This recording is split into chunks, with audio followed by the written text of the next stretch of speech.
Assalamualaikum warahmatullahi wabarakatuh. Perkenalkan, nama saya Siti Hajar dari kelas 1B, NIM 2021A1H016, mata kuliah Psikologi Belajar, dosen pembimbing Ibu Dr. Siti Sanisa MPD dengan judul materi teori belajar klasik.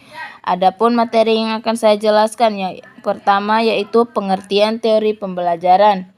Pengertian teori pembelajaran adalah seperangkat asas yang tersusun tentang kejadian-kejadian tertentu dalam dunia nyata, dinyatakan oleh McCauchy dalam Jurnal 1991, Hamzah Uno pada tahun 2006, sedangkan Hamzah pada tahun 2003 menyatakan bahwa teori merupakan seperangkat proposisi yang di dalamnya memuat tentang ide, konsep, prosedur, dan prinsip yang terdiri dari satu atau lebih variabel yang saling berhubungan satu sama lain dan dapat dipelajari, dianalisis, dan diuji serta dibuktikan kebenarannya.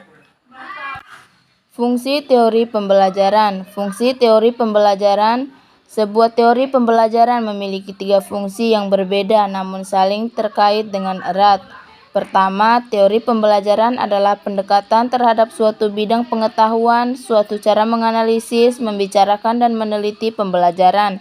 Kedua, teori pembelajaran berupaya untuk meringkas sekumpulan besar pengetahuan mengenai hukum-hukum pembelajaran ke dalam ruang yang cukup kecil. Ketiga, teori pembelajaran secara kreatif berupaya menjelaskan apa itu pembelajaran dan mengapa pembelajaran bertanggung seperti adanya.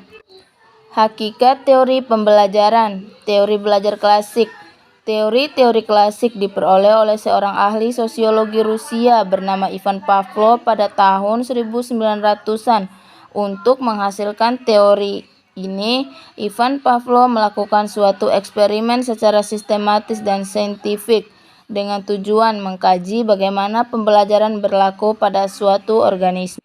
Dalam teori pengkondisian klasik ada 2 tipe stimulus dan 2 tipe respon, yaitu unconditioned stimulus adalah sebuah stimulus yang secara otomatis menghasilkan respon tanpa ada pembelajaran terlebih dahulu. Unconditioned respon adalah respon yang tidak dipelajari yang secara otomatis dihasilkan oleh US. Dalam eksperimen Pavlov, air liur anjing yang merespon makanan adalah UR. Conditioned stimulus adalah stimulus yang sebelumnya netral yang akhirnya menghasilkan CR setelah diasosiasi dengan US. Conditioned respon adalah respon yang dipelajari yang muncul setelah menjadi pasangan US dan CS. Teori modern. Teori modern pembelajaran modern adalah salah satu hasil dari pesatnya perkembangan teknologi dan informasi yang mengubah konsepsi dan cara berpikir belajar manusia. Perbedaan pembelajaran tradisional dan modern. Pusat pembelajaran, bentuk kerja, cara berpikir, pandangan terhadap peserta didik, sumber pembelajaran, informasi, evaluasi belajar. Dalam pembelajaran modern, siswa dipandang sebagai pemikir-pemikir yang dapat memunculkan teori-teori tentang dirinya. Dari uraian tersebut, maka peserta didik perlu diberikan modal untuk dapat memunculkan teori.